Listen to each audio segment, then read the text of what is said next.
اعوذ باللہ من الشیطان الرجیم بسم اللہ الرحمن الرحیم۔ ناظرین و سامعین السلام علیکم، امید ہے آپ خیریت سے ہوں گے اور ہمارے ویڈیوز سے مستفید بھی ہو رہے ہوں گے۔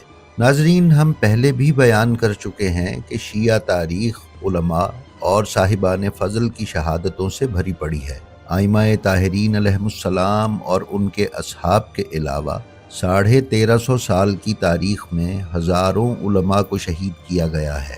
یوں تو ہر عالم کا کوئی نعم البدل نہیں ہے اور وہ اپنی اپنی جگہ علم و فضل میں منفرد حیثیت رکھتا ہے، لیکن 3 علماء ایسے ہیں جن کو تاریخ نے کبھی نہیں بھلایا اور انہیں شہید اول، شہید ثانی اور شہید ثالث کے لقب سے پکارا گیا ہے۔ اسی سلسلے میں ہماری آج کی یہ دوسری ویڈیو شہید دوئم یا شہید ثانی پر تیار کی گئی ہے۔ ہم اپنی اس سلسلے کی تیسری ویڈیو میں شہید ثالث قاضی سید نور اللہ شوستری کے بارے میں معلومات آپ کی خدمت میں پیش کریں گے، لیکن آج کی ویڈیو میں کیا ہے یہ آپ کو ویڈیو دیکھنے کے بعد ہی پتہ چلے گا۔ تو چلیے چلتے ہیں اپنی آج کی ویڈیو پر۔ ناظرین معظم، شہید ثانی زین الدین بن نور الدین علی عاملی جبئی 10ویں صدی ہجری کے شیعہ علماء اور فقہاء میں سے ہیں۔ وہ علامہ حلی کی نسل سے ہیں۔ یہ 13 شوال سن 911 ہجری کو لبنان کے شیعہ علاقے جبل عامل کے نواحی گاؤں جبا میں پیدا ہوئے۔ وہ ابن حاجہ نہاریری اور شہید ثانی کے لقب سے مشہور ہیں۔ شیخ نور الدین علی کے والد اپنے زمانے کے علماء میں سے تھے۔ ان کا تمام خاندان علماء کے زمرے میں شمار ہوتا ہے، حتیٰ کہ ان کا خاندان سلسلۃ الذہب کے عنوان سے بھی مشہور ہے۔ ناظرین، شہید ثانی زین الدین نے 9 سال کی عمر میں ناظرہ قرآن مکمل کیا اور اس کے بعد وہ اپنے والد کے پاس ادبیات عرب اور فقہ کی تعلیم میں مصروف ہوئے۔ انہوں نے اپنے والد سے کتاب مختصر الشرائع اور شہید اول کی کتاب اللمۃ الدمشقیہ پڑھی۔ سن 925 ہجری میں جب شہید ثانی کی عمر 14 سال تھی، ان کے والد کی وفات ہو گئی۔ اس کے بعد تعلیم کا سلسلہ جاری رکھنے کی غرض سے جبل عامل کے گاؤں میس چلے گئے اور محقق کرکی، جو شہید کے خالو بھی تھے، 8 سال تک ان سے تعلیم حاصل کرتے رہے۔ میس کے بعد شہید نے کرک نوح کا رخ کیا اور وہاں سے سید جعفر کرکی کے پاس 17 ماہ تعلیم حاصل کی۔ وہاں سے آپ نے جمادی الثانی سن 934 میں جبا کا سفر کیا اور 3 سال سے زیادہ عرصے تک وہاں تعلیم حاصل کرتے رہے۔ ناظرین، سن 938 ہجری میں آپ نے جبا سے دمشق کا سفر اختیار کیا اور وہاں شیخ محمد مکی سے چند ماہ علم طب، حیات اور فلسفہ جیسے موضوعات کی کتابیں پڑھیں اور کچھ دیگر اساتذہ سے قرأت کی تعلیم حاصل کرتے رہے اور پھر واپس جبا چلے گئے۔ سن 942 ہجری میں جب آپ کی عمر 29 سال تھی تو آپ دمشق واپس آئے اور وہاں شمس الدین حنفی کے پاس صحیح مسلم اور صحیح بخاری کے کچھ حصے پڑھے۔ سن 942 ہجری میں شہید ثانی نے مصر کا سفر اختیار کیا اور عربی علوم، اصول فقہ، معنی و بیان اور عروج و منطق اور تفسیر قرآن اور اس کے ساتھ ساتھ دیگر علوم کے حصول کے لیے وہاں کے 16 علماء سے استفادہ کیا۔ پھر 943 ہجری میں مصر میں 18 ماہ قیام کے بعد حجاز کا سفر کیا اور حج اور عمرہ وغیرہ انجام دیا اور 944 ہجری میں اپنے وطن جبا واپس آ گئے۔ اس کے بعد سن 951 ہجری میں انہوں نے مشرقی روم کے سفر کا ارادہ کیا۔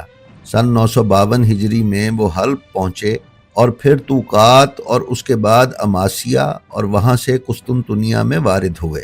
اس سفر کے دوران 10 علوم پر مشتمل انہوں نے اپنا رسالہ قاضی عسکر محمد بن محمد رومی کے پاس بھجوایا اور اس سے ملاقات اور علمی مباحثے کیے، جس سے متاثر ہو کر عسکر کے قاضی محمد بن محمد رومی نے انہیں کہا کہ آپ اپنی پسند کے کسی بھی مدرسے میں درس و تدریس کے فرائض انجام دیں۔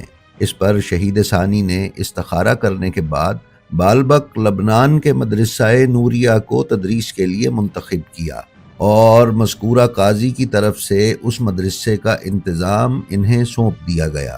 ناظرین، سن 952 ہجری میں انہوں نے عراق کا سفر اختیار کیا اور تمام مقدس مقامات کی زیارت کر کے بالبک واپس آئے۔ بالبک میں تدریس کے دوران آپ اپنے شاگردوں کو جعفری، مالکی، حنفی، شافعی اور حنبلی مکاتب فکر کے مطابق تعلیم دیا کرتے۔ آپ کو تقابل ادیان یعنی کمپیریٹیو سٹڈیز پر عبور حاصل تھا۔ وکی شیعہ کے مطابق آپ نے 7 شیعہ علماء جبکہ 19 مختلف مسالک کے علماء سے تعلیم حاصل کی۔ ناظرین، سید محسن امین عاملی نے شہید کی 79 تالیفات کا ذکر کیا ہے۔ ان کی تمام کتابوں اور رسالوں کو 29 جلدوں کے ایک انسائکلوپیڈیا جس کا نام مجموعہ موسوعۃ الشہید الثانی ہے میں جمع کیا گیا ہے۔ شہید ثانی نے 2 شادیاں کیں۔ ان کی پہلی زوجہ ان کے استاد محقق کرکی کی بیٹی تھیں، جبکہ دوسری زوجہ کے حالات کتابوں میں نہیں ملتے۔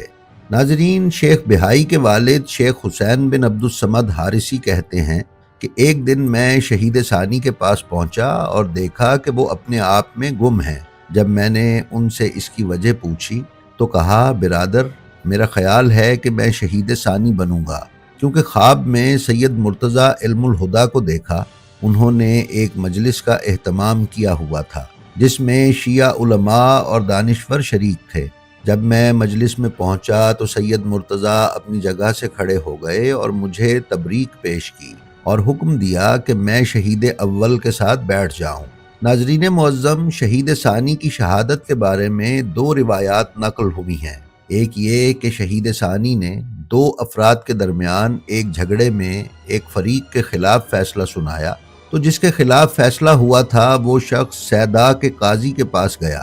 یہ قاضی اس آدمی کی شکایت لے کر سلطنت عثمانیہ کے سلطان سلیمان اول، جسے سلیمان عالی شان کہا جاتا ہے، کے پاس چلا گیا اور سلطنت عثمانیہ کے اس سلطان سلیمان کو شہید ثانی کے بارے میں خوب بھڑکایا اور مطالبہ کیا کہ شہید کو بدعت ایجاد کرنے اور اہل سنت کے 4 مذاہب سے خارج ہونے کے جرم میں گرفتار کیا جائے، اور یوں زین الدین عاملی کو گرفتار کر کے شہید کیا گیا۔ شہید کی شہادت کے بارے میں دوسری روایت یہ ہے کہ بعض اہل سنت سلطان سلیمان کے وزیر اعظم رستم پاشا کے پاس گئے اور اسے شکایت کی کہ شیخ زین الدین اجتہاد کا دعوے دار ہے اور بہت سارے شیعہ علماء اس کے پاس جاتے ہیں اور مکتب تشیع کی کتابیں ان کے پاس پڑھتے ہیں۔ شیخ زین الدین کا اصل کام شیعہ مذہب کی ترویج اور تبلیغ ہے۔ اس شکایت پر رستم پاشا نے شیخ زین الدین کی گرفتاری کا حکم دیا۔ جب آپ کو گرفتار کرنے والا دستہ بالبک اور بعد میں آپ کے گاؤں جبا پہنچا تو معلوم ہوا کہ آپ سفر حج پر روانہ ہو چکے ہیں۔ یہ دستہ تعاقب میں روانہ ہوا اور مکہ پہنچنے سے پہلے ہی شیخ کو جا لیا۔ شیخ نے ان کے سامنے پیشکش رکھی کہ میرے ساتھ رہو، پہلے حج بجا لاتے ہیں، پھر مجھے بادشاہ کے دربار میں پیش کر دینا۔ فوجی دستے نے آپ کی اس پیشکش کو قبول کیا۔ یوں آپ نے حج تمام کیا۔ حج کی ادائیگی کے بعد فوجی دستہ آپ کو گرفتار کر کے روانہ ہوا تو آپ کے کچھ حاسدین نے ان فوجیوں کو یہ مشورہ دیا کہ اگر شیخ زندہ بادشاہ کے دربار میں پہنچ گیا تو اپنی ذہانت کی بنا پر نہ صرف بچ جائے گا بلکہ سلطنت میں شیعوں کا پلہ بھاری ہو جائے گا۔ بس انہوں نے یہ منصوبہ بندی کی اور جب یہ دستہ شیخ کو گرفتار کر کے سمندر کے قریب پہنچ چکا تھا تاکہ کشتیوں پر سوار ہو کر استنبول کا سفر کیا جائے تو یہ سازشی عناصر پہنچ گئے اور اس فوجی دستے کے سالار کو شیشے میں اتار لیا اور اسے سمجھایا کہ اگر یہ شیعہ عالم بادشاہ کے دربار میں زندہ پہنچ گیا تو تمہاری خیر نہیں ہے، کیونکہ دربار میں اس کے اثر و رسوخ کے وزراء جمع ہیں، یہ ان سے تمہاری بدسلوکی کی شکایت کرے گا اور شاہ تمہیں سخت سزا دے گا۔ بہتر یہی ہے کہ اس پر فرار کا الزام لگا کر یہیں قتل کر ڈالو اور اس کا سر بادشاہ کے پاس لے جاؤ۔ سازشی افراد کی یہ باتیں سن کر ان سپاہیوں کو اپنی فکر لاحق ہو گئی۔ انہوں نے وہیں ساحل پر آپ کا سر قلم کر دیا اور لاشے کو بے گور و کفن چھوڑ کر سر ساتھ لے کر چلے گئے۔ آپ کا جسم 3 دن تک دفن کیے بغیر رہا اور بعد ازاں اسے سمندر میں پھینک دیا گیا، لیکن آپ کی لاش پانی نے ساحل پر ڈال دی۔ یہ وہی جگہ تھی جہاں سے ایک بار گزرتے ہوئے آپ اپنی شہادت کی خبر دے چکے تھے کہ میں اس جگہ قتل کیا جاؤں گا۔ سپاہیوں کے جانے کے بعد جب رات کی تاریکی چھائی تو ایک ترکمانوں کا قافلہ وہاں سے گزر رہا تھا۔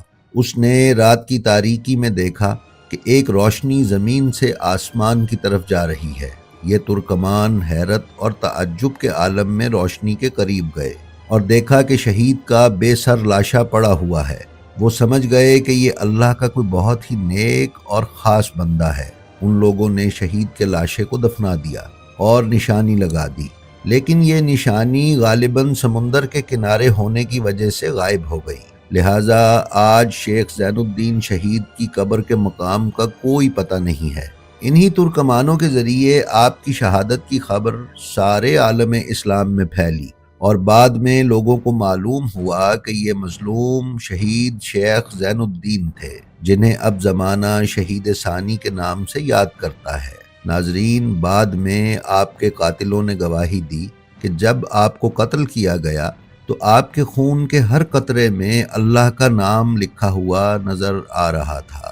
آپ کی تاریخ شہادت 5 ربیع الاول سن 965 بیان کی گئی ہے۔ جی تو ناظرین، یہ تھی ہماری آج کی ویڈیو۔ ہمیں امید ہے یہ آپ کو پسند آئی ہوگی۔ اگر آپ ہمارے چینل بلینڈ آف ہسٹری پر نئے ہیں تو ہم آپ سے گزارش کرتے ہیں کہ اسے سبسکرائب کر لیں اور اس کے بیل آئیکن پر کلک کر کے آل نوٹیفیکیشنز کی سیٹنگ کا انتخاب کر لیں تاکہ آپ ہمارے کسی ویڈیو سے محروم نہ رہ سکیں۔ اس کے ساتھ ہی ساتھ ہمارا جو ویڈیو آپ کو پسند آئے اس کا لنک اپنے حلقہ احباب میں شیئر کرنا نہ بھولیں تاکہ علوم آل محمد میں آپ کی حصہ داری برقرار رہے۔ ہماری آپ سے یہ بھی درخواست ہے کہ آپ اپنا اور اپنے متعلقین کا بے حد خیال رکھیں اور خلق خدا میں آسانیاں تقسیم کرتے رہیں۔ خدا آپ کا حامی و ناصر ہو۔ السلام علیکم۔